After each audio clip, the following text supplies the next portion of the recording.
Mereka tertawa. Meja sudah kosong. Dan tanpa rasa bersalah, mereka menoleh padanya. Tenang saja, bisik seseorang. Dia selalu bayar. Di saat itulah Luna sadar. Ia bukan istri. Ia bukan keluarga. Ia hanyalah ATM berjalan. Malam itu, bukan uang yang berhenti mengalir, tapi kesabarannya. Assalamualaikum warahmatullahi wabarakatuh. Kisah ini terinspirasi berdasarkan kisah nyata. Nama, tempat dan karakter telah diubah demi menjaga privasi semua pihak. Segala bentuk kesamaan dan kejadian sebenarnya hanya kebetulan semata. Tonton sampai selesai karena sangat menguras emosi. Jangan lupa juga tekan tombol like dan subscribe. Baiklah, begini ceritanya. Luna duduk di butik mewahnya, menatap bingkai foto pernikahan yang kini terasa asing. Keberhasilan butik ini adalah hasil keringatnya sendiri. Namun, keberhasilan itu seolah menjadi magnet bagi kebutuhan tak berujung keluarga suaminya. Sejak menikah dengan Vicky, peran Luna bergeser perlahan. Ia bukan lagi sekadar istri, melainkan penyangga finansial yang dianggap selalu ada. Yang paling menyakitkan bukanlah uang yang keluar, melainkan hilangnya rasa hormat. Ia memilih diam, menelan sindiran, dan menahan diri, demi menjaga kedamaian semu yang kini terasa seperti jebakan. Sore itu, ponsel Luna berdering. Nama, Ibu Hesti, muncul. Nada suara ibu mertuanya terdengar terlalu manis. Nak, ibu ingin kita makan malam di Le Chateau. Restoran bintang 5.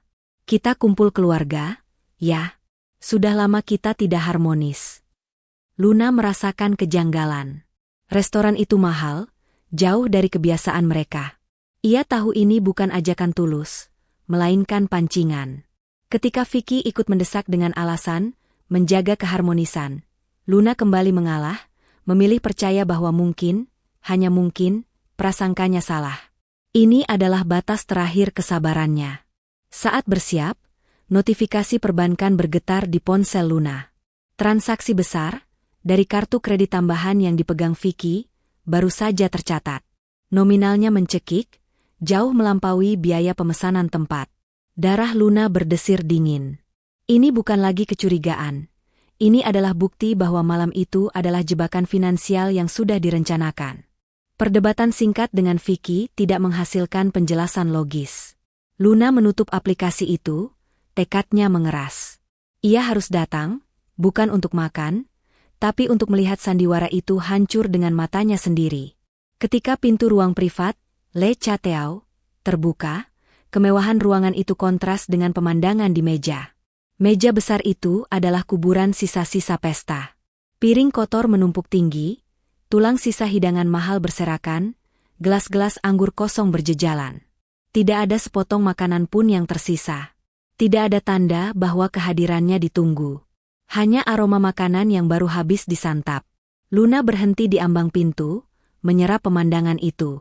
Itu bukan kebetulan, itu adalah penghinaan yang disengaja. Dengan tenang, Luna mengambil kursi yang tersisa. Wajah-wajah keluarga suaminya terlihat kenyang dan puas, tanpa sedikit pun rasa bersalah. Ibu Hesti tersenyum, senyum penuh kepalsuan. Nah, Luna sudah datang. Semuanya sudah beres. Nak, tolong bereskan tagihannya, ya. Mahal sekali, tapi enak. Kemudian, terdengar bisikan Wafi kepada Vicky, yang cukup keras untuk didengar Luna. Tenang, Bu. Kita punya ATM berjalan. Dia selalu bayar. Kata-kata itu, diucapkan dengan tawa meremehkan, adalah titik didih emosi Luna. Darahnya berdesir, bukan karena marah, tapi karena kesadaran yang dingin. Pada detik itu, Luna tidak meledak. Justru, ketenangan yang dingin merasukinya. Ia menyadari bahwa ia bukan lagi dimanfaatkan, melainkan diremehkan secara terang-terangan. Semua kesabarannya dianggap kebodohan, semua pengorbanannya dianggap standar. Ia menatap Vicky yang hanya diam, tidak membela, tidak bereaksi. Malam ini bukan lagi soal uang. Ini soal harga diri yang diinjak-injak. Luna bangkit perlahan, bukan untuk menuju kasir, tetapi untuk menutup permainan yang sudah terlalu lama dimainkan. Cukup, bisiknya dalam hati. Ia tersenyum tipis, senyum yang penuh janji kehancuran. Luna melangkah keluar dari ruangan itu tanpa menoleh. Langkahnya terukur, tidak tergesa, dan tidak menunjukkan kemarahan. Ia menuju meja kasir. Pelayan menyodorkan tagihan meja privat yang nominalnya membuat jantung berdebar. Luna menunjuk pada selembar tagihan kecil lainnya. Saya hanya pesan teh ini. Tolong bayar yang ini saja. Setelah membayar teh seharga puluhan ribu, ia mengambil kunci mobilnya dan pergi. Tanpa penjelasan, tanpa pamit, dan tanpa rasa bersalah. Ia duduk di mobil, menunggu. Ia tahu, kekacauan akan segera terjadi. Tidak sampai 10 menit, suara ribut terdengar dari lobi.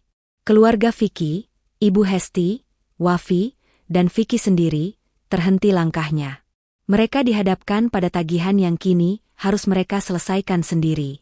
Upaya untuk menghubungi Luna gagal. Mereka panik. Wajah Wafi, yang tadi tertawa sombong, kini memerah karena malu dan ketakutan. Keributan itu menarik perhatian pengunjung lain. Beberapa ponsel terangkat, merekam kegaduhan, penolakan pembayaran, dan wajah-wajah panik yang mencoba berdalih. Kemewahan mereka berubah menjadi panggung rasa malu di depan umum. Luna sampai di rumah. Tidak ada kemarahan yang tersisa, hanya kejelasan yang dingin. Ia tidak menyalakan lampu, duduk di ruang kerjanya yang gelap. Ia membuka laptop, mulai menyusun catatan transaksi keuangan, dan menarik dokumen penting. Lalu, ia memainkan rekaman suara yang diam-diam ia aktifkan di ruang makan tadi. Kita punya ATM berjalan, suara Wafi terdengar jelas. Penghinaan itu kini menjadi bukti. Rekaman itu menghapus sisa keraguan di hatinya. Malam itu, ia bukan hanya mengakhiri transaksi, ia mengakhiri pernikahannya. Pukul 1 malam, Vicky tiba di rumah. Pintu dibanting. Wajahnya gelap oleh amarah dan rasa malu. Apa yang kamu lakukan? Ibu dan Wafi dipermalukan. Mereka harus meninggalkan ID mereka, bentaknya. Luna tetap duduk, tenang. Aku hanya membayar yang aku konsumsi. Vicky, jawab Luna datar. Saat Vicky mulai melontarkan pembelaan tentang kewajiban keluarga, Luna mengangkat ponselnya dan menekan tombol putar.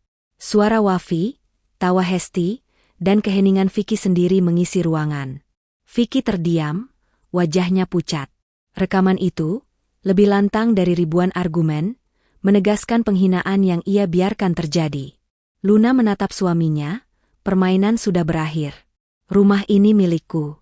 Semua bantuan finansial dihentikan. Malam ini, kau pergi. Dampak dari kejadian di restoran itu menyebar cepat. Video kegaduhan menyebar viral di media sosial. Wafi, yang wajahnya terekam jelas, kehilangan citra yang selama ini ia bangun. Tunangannya, yang ia banggakan, memutuskan hubungan tanpa basa-basi. Ibu Hesti kehilangan semua koneksi sosialnya. Status yang selama ini ia kejar hancur menjadi debu. Tanpa dukungan finansial Luna, pinjaman yang menumpuk di rumah lama keluarga akhirnya jatuh tempo. Bank bergerak cepat. Rumah yang menjadi sandaran terakhir mereka disita.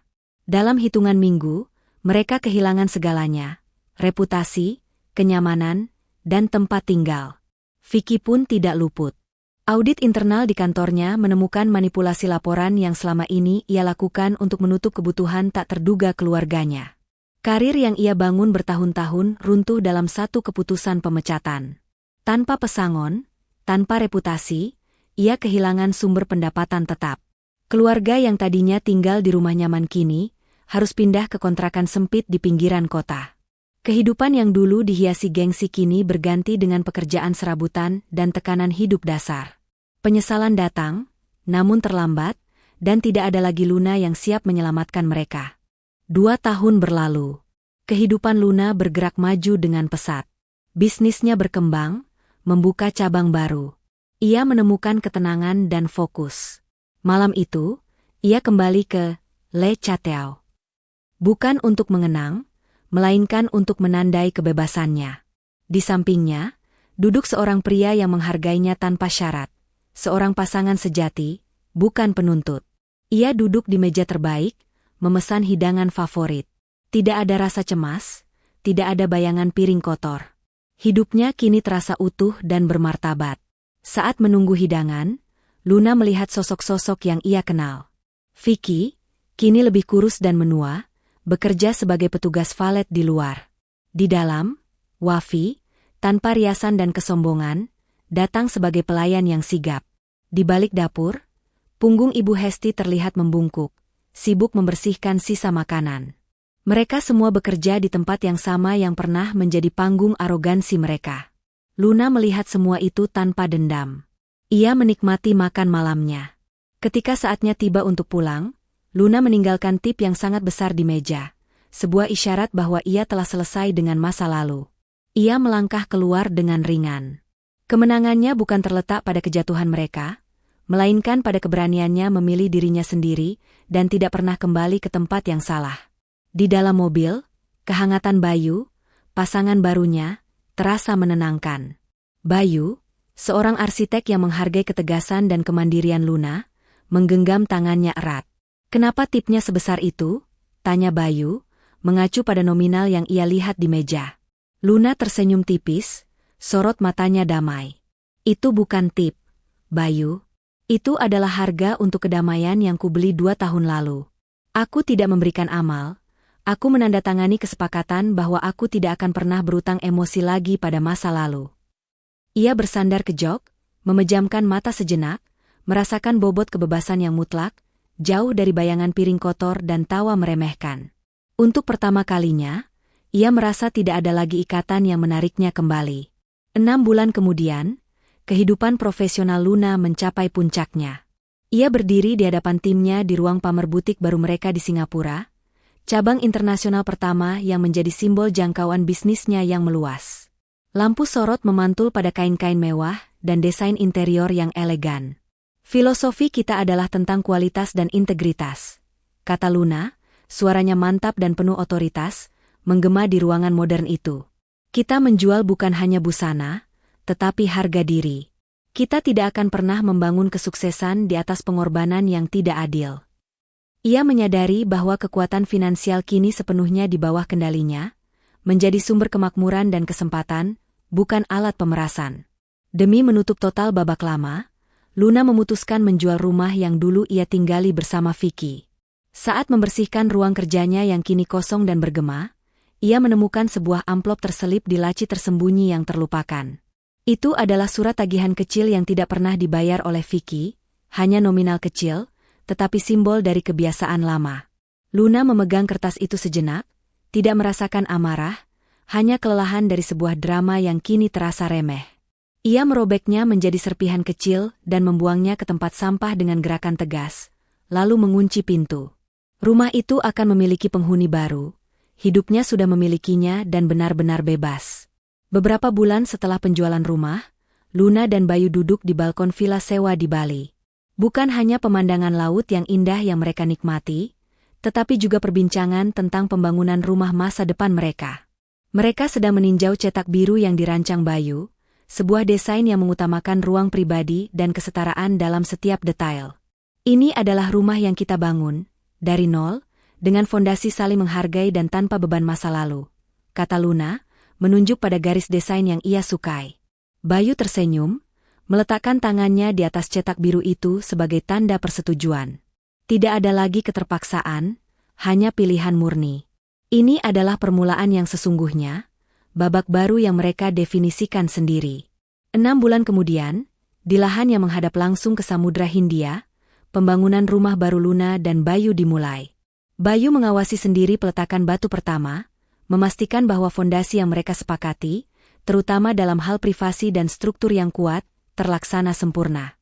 Luna datang sore itu, mengenakan helm proyek putih, bukan untuk memerintah, melainkan untuk berbagi kegembiraan.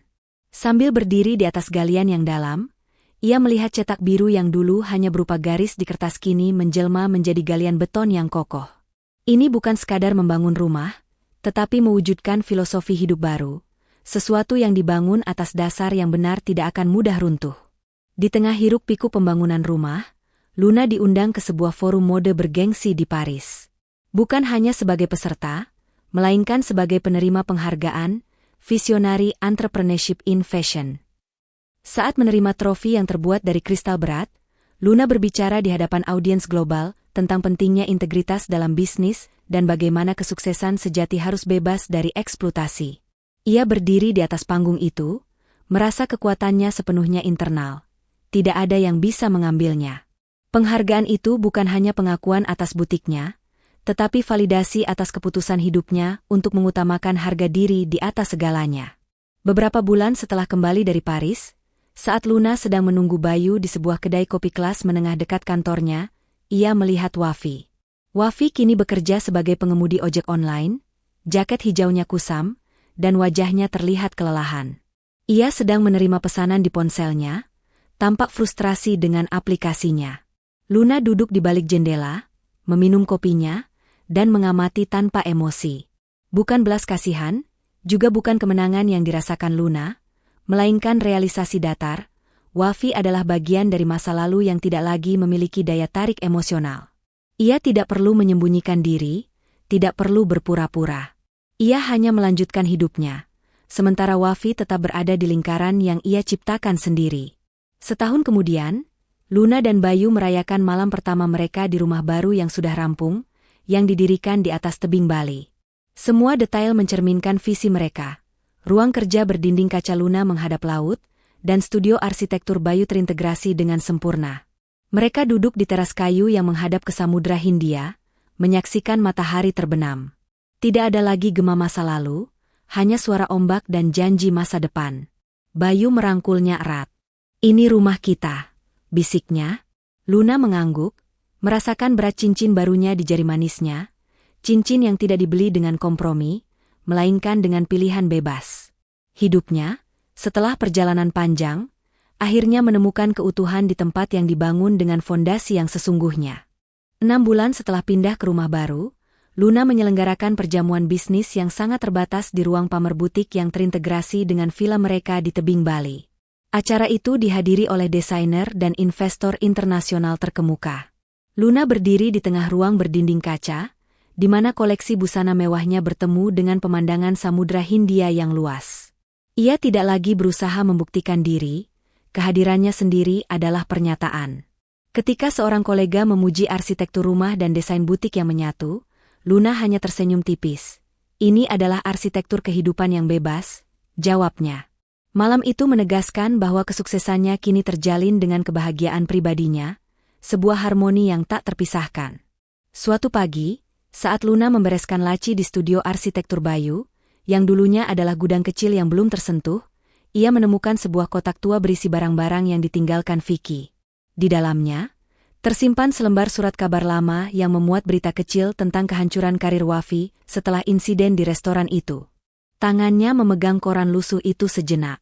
Namun, tidak ada getaran emosi, tidak ada rasa kemenangan, apalagi penyesalan. Itu hanyalah informasi. Luna memasukkan surat kabar itu ke mesin penghancur kertas tanpa membacanya 2 kali, hanya menyisakan serat-serat kertas yang tidak berarti. Tindakan itu adalah deklarasi non-emosional, masa lalu telah benar-benar berhenti eksis. 2 tahun kemudian, dalam sebuah perjalanan bisnis ke Tokyo, Luna dan Bayu menikmati pemandangan kota dari jendela kamar hotel mewah. Mereka tidak lagi hanya berbicara tentang butik atau arsitektur, melainkan tentang proyek-proyek kolaboratif yang menggabungkan keahlian mereka, sebuah lini desain interior mewah yang menekankan etika produksi dan keberlanjutan. Luna menatap Bayu, bukan sebagai penyangga atau penuntut, melainkan sebagai partner setara yang berbagi visi. "Kita membangun segalanya dengan integritas, Bayu," kata Luna, memegang cangkir kopi panasnya. "Dan itu adalah fondasi yang paling mahal, tapi paling kokoh." Dengan setiap keputusan yang mereka ambil, mereka tidak hanya menciptakan kekayaan. Mereka mendefinisikan ulang apa arti kemakmuran yang sejati, yang diukur bukan dari apa yang mereka miliki, tetapi dari bagaimana mereka mendapatkannya. 6 bulan setelah peluncuran lini desain interior kolaboratif mereka, Sankalpa, Luna dan Bayu mengadakan pameran tertutup di New York. Ini bukan hanya tentang estetika. Ini adalah pameran tentang keberlanjutan dan ketertelusuran material. Luna berdiri di samping instalasi kain sutra organik mereka, menjelaskan kepada para investor bahwa mereka menolak menggunakan pabrik yang mempraktikkan upah tidak adil. "Kemewahan sejati tidak boleh memakan korban," tegasnya. Kehadirannya di panggung global ini, disokong oleh Bayu, benar-benar menandai pergeseran kekuatan dari pemerasan domestik ke otoritas profesional yang etis. Beberapa bulan kemudian, Luna mendirikan sebuah yayasan kecil yang berfokus pada pelatihan kewirausahaan bagi wanita yang baru memulai kembali hidupnya setelah mengalami krisis. Ia mengadakan sesi mentorship rutin di kantor butiknya di Bali. Duduk di antara para peserta yang penuh harapan, Luna tidak berbicara tentang kemewahan, tetapi tentang perencanaan anggaran yang ketat dan pentingnya memiliki kendali atas kartu kredit. Ia menggunakan kisah masa lalunya, bukan untuk mencari simpati, tetapi sebagai studi kasus tentang bagaimana kelemahan finansial bisa menjadi pintu masuk bagi eksploitasi.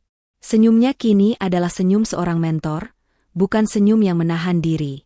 Dalam perjalanan kembali dari sebuah konferensi di Jakarta, penerbangan Luna mengalami penundaan yang lama. Di ruang tunggu yang ramai di bandara, ia tanpa sengaja mendengar percakapan dua petugas kebersihan yang sedang bergosip tentang mantan bos mereka, Vicky. Mereka membicarakan betapa dulu Vicky adalah pria arogan yang kini bekerja serabutan di luar kota. Luna hanya duduk, membaca buku, tanpa bereaksi. Suara-suara itu hanyalah derau latar, tidak lebih berarti dari pengumuman penerbangan yang tertunda. Jauh di atas kesuksesan finansialnya, kebebasan terbesarnya adalah kemampuan untuk mendengar masa lalu tanpa pernah merasa tertarik atau terbebani. Beberapa bulan setelah mendirikan yayasannya, Luna mengadakan sesi mentorship intensif di ruang butiknya di Bali. Ruangan itu dipenuhi dengan wanita-wanita dari berbagai latar belakang yang mencari jalan untuk mandiri secara finansial. Luna berdiri di depan papan tulis, bukan memamerkan kekayaan, melainkan mengajarkan cara membaca laporan keuangan dan melindungi diri dari utang yang tidak perlu.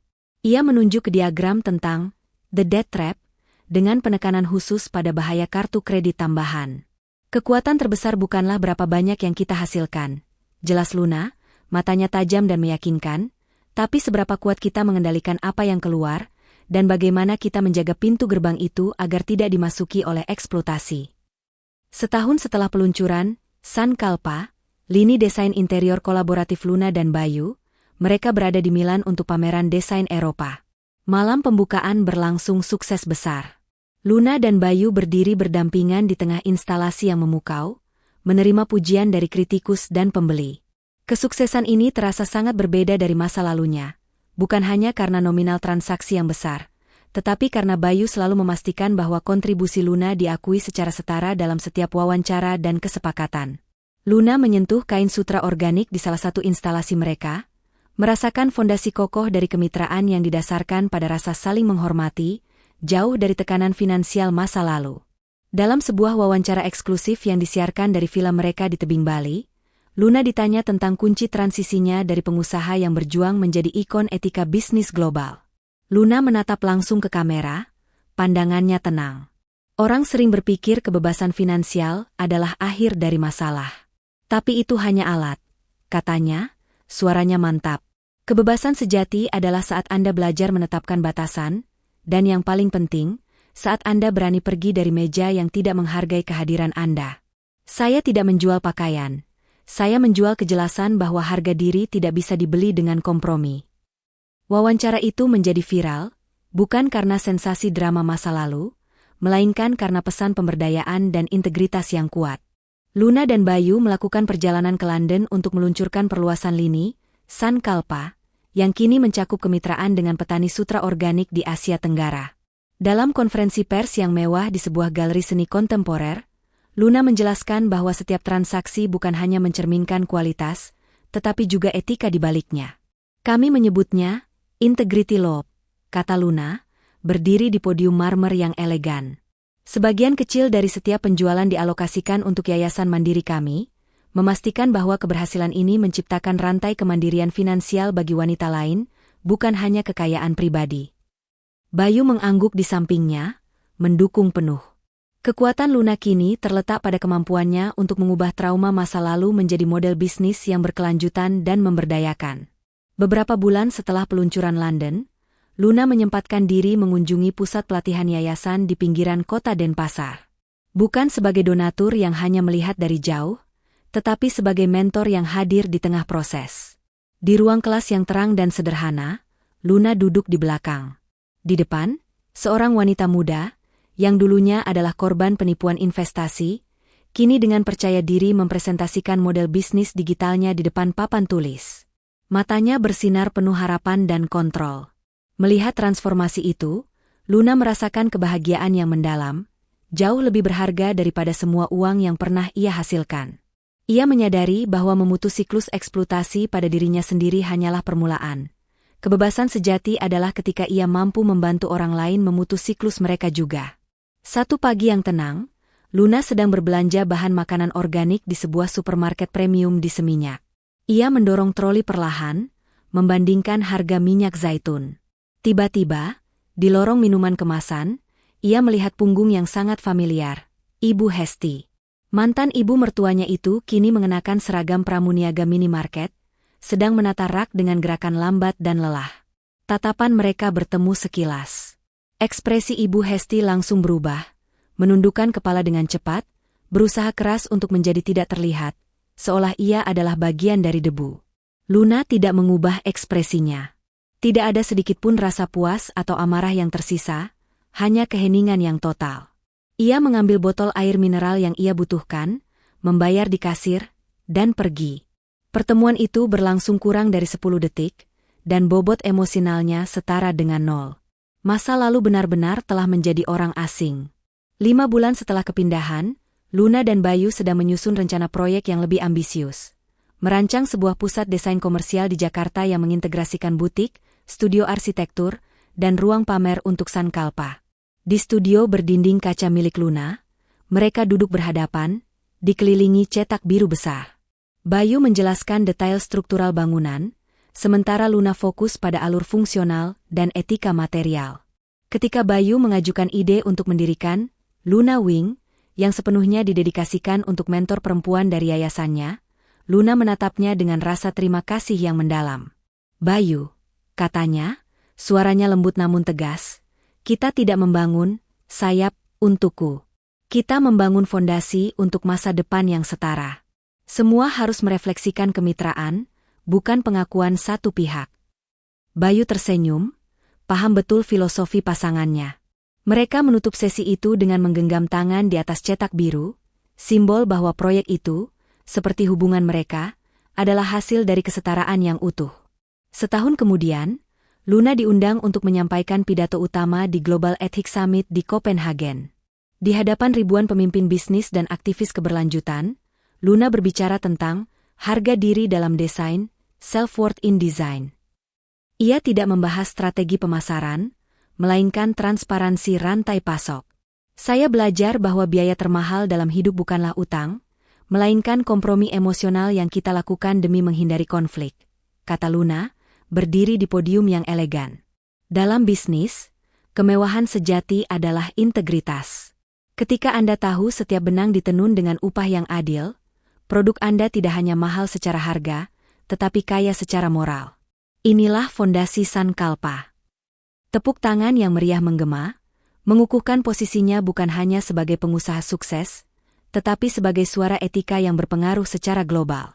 Menjelang pagi di Bali, sebelum matahari benar-benar naik, Luna menyelesaikan sesi lari paginya di sepanjang tebing dekat villa. Pemandangan Samudra Hindia yang luas dan berombak memberinya ketenangan. Saat ia melakukan peregangan terakhir, ia merenungkan bagaimana disiplin fisik dan finansial saling terkait. Dulu, ia membiarkan batas keuangannya dilanggar karena ia gagal menetapkan batas emosional. Sekarang, setiap langkah lari, setiap rencana anggaran yang ketat, dan setiap batasan yang ia tegakkan, adalah penegasan atas kendali diri yang absolut. Ia menarik napas dalam-dalam, merasakan udara pagi yang asin, dan menyadari bahwa ia tidak lagi berlari dari masa lalu. Ia berlari menuju kekuatan yang tak terbatas. 1 bulan kemudian, Luna menerima sebuah dokumen dari firma hukumnya. Itu adalah pemberitahuan resmi yang mengkonfirmasi finalisasi terakhir dari aset properti bersama yang tersisa dan menyebutkan nama Vicky sebagai pihak yang telah menerima bagiannya yang minimal sesuai kesepakatan. Luna duduk di meja kerjanya yang bersih, memegang kertas itu. Ini adalah kontak terakhir dan paling formal dengan babak kehidupan yang sudah ia tutup total. Ia tidak merasakan apapun, bahkan tidak ada rasa lega. Kertas itu hanyalah konfirmasi birokrasi, sama keringnya dengan tinta di atasnya. Dengan gerakan mekanis, ia menandatangani formulir penerimaan, memasukkan dokumen itu ke dalam map, arsip selesai, dan melanjutkan pekerjaannya. Tidak ada lagi sisa emosi atau keraguan yang tersisa. Masa lalu kini benar-benar menjadi folder yang terkunci. Setahun setelah rencana itu disusun, pusat desain komersial di Jakarta, rumah baru untuk butik mewah Luna dan kantor, Sankalpa, milik Bayu, hampir selesai. Luna dan Bayu berdiri di atrium utama yang menjulang tinggi, dikelilingi oleh kaca dan marmer etis. Bangunan itu adalah monumen bagi kemitraan mereka, dirancang tanpa hierarki, dengan setiap elemen mencerminkan kesetaraan dan integritas yang mereka junjung. Bayu menunjuk ke area yang didedikasikan untuk pameran Yayasan Luna. Semuanya terintegrasi, Lun. Kita membangun tidak hanya bisnis, tetapi ekosistem, ujarnya, bangga. Luna mengangguk, melihat pantulan dirinya di lantai mengkilap. Ia menyadari, kekuatan terbesar dari bangunan ini adalah fondasinya yang dibangun tanpa kompromi emosional sedikitpun. Di salah satu sesi mentorsip Yayasan Mandiri di Bali, Luna memegang selembar contoh laporan kartu kredit. Di hadapannya, duduk seorang wanita muda yang tampak rapuh, yang baru pulih dari masalah utang keluarga. Luna tidak berbicara tentang dendam, tetapi tentang taktik. Lihatlah baris ini, kata Luna, menunjuk pada biaya tersembunyi. Eksploitasi tidak selalu dimulai dari tuntutan besar. Ia dimulai dari kartu kredit tambahan, dari tolong bayar yang ini dulu, yang diucapkan dengan senyum manis. Batas finansial adalah batas harga dirimu. Jangan pernah biarkan kartu kreditmu menjadi gerbang masuk bagi kebutuhan orang lain yang tidak bertanggung jawab. Wajah wanita muda itu berubah, menyerap pelajaran yang disampaikan Luna dengan ketegasan yang nyata.